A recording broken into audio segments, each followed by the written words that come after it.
আসসালামু আলাইকুম এভরিওয়ান। আমি মানিকগঞ্জ থেকে এমডি আসাদ। আমাদের সামনে যে ছোট ছোট সুন্দর রঙিন মাছগুলো দেখা যাচ্ছে, এগুলো হচ্ছে মিক্স গাপ্পি। মিক্স গাপ্পি সাধারণত প্রাপ্তবয়স্ক হতে সময় লাগে মাত্র 2 থেকে 2.5 মাসের মতো। 3 থেকে 3.5 মাস বয়সে এরা প্রথম বাচ্চা দিয়ে থাকে।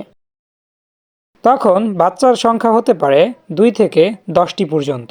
পর্যায়ক্রমে এদের বাচ্চার সংখ্যা বাড়তে থাকে।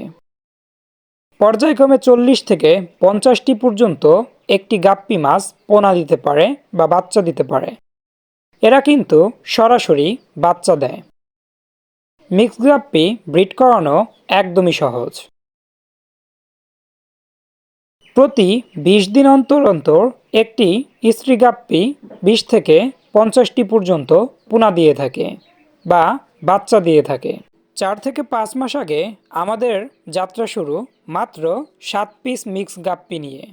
আমাদের বর্তমানে এই অ্যাকোরিয়ামটাতে 4 থেকে 500 পর্যন্ত গাপ্পি মাছ আছে। এতগুলো গাপ্পি কিন্তু মাত্র 5 পিস প্যারেন্টস ফিমেল থেকে আমাদের হয়েছে।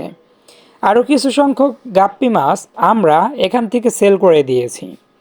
আপনাদের যদি কারো মিক্সড গাপ্পি পোনা প্রয়োজন হয়, অবশ্যই আমাদের সঙ্গে যোগাযোগ করবেন।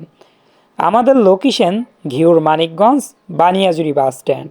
অল্প বাজেট এবং অল্প সময়ে এরা যেহেতু বাচ্চা দেয়, এজন্য কিন্তু গাপ্পি মাছ অনেকের কাছেই বেশ জনপ্রিয় একটি মাছের জাত। এখন একটু সংক্ষেপে গাপ্পি মাছের দাম সম্পর্কে জেনে নিতে পারি আমরা। নিউ অ্যাডাল্ট একজোড়া গাপ্পির দাম হতে পারে যে কোনো মাছের দোকানে 80 থেকে 100 টাকা পার জোড়া। অনেক সময় এর দাম একটু কম বেশিও হতে পারে। আমরা মূলত নিউ অ্যাডাল্ট 30 থেকে 40 দিন বয়সী একজোড়া গাপ্পি মাছের পোনা বিক্রি করে থাকি।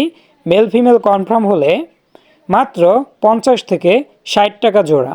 কম বাজেটের ভিতর মিক্স গাপ্পি পেতে অবশ্যই আমাদের সঙ্গে যোগাযোগ করুন। ধন্যবাদ সবাইকে। দেখা হবে পরবর্তী কোনো ব্লগ বা ভিডিওতে।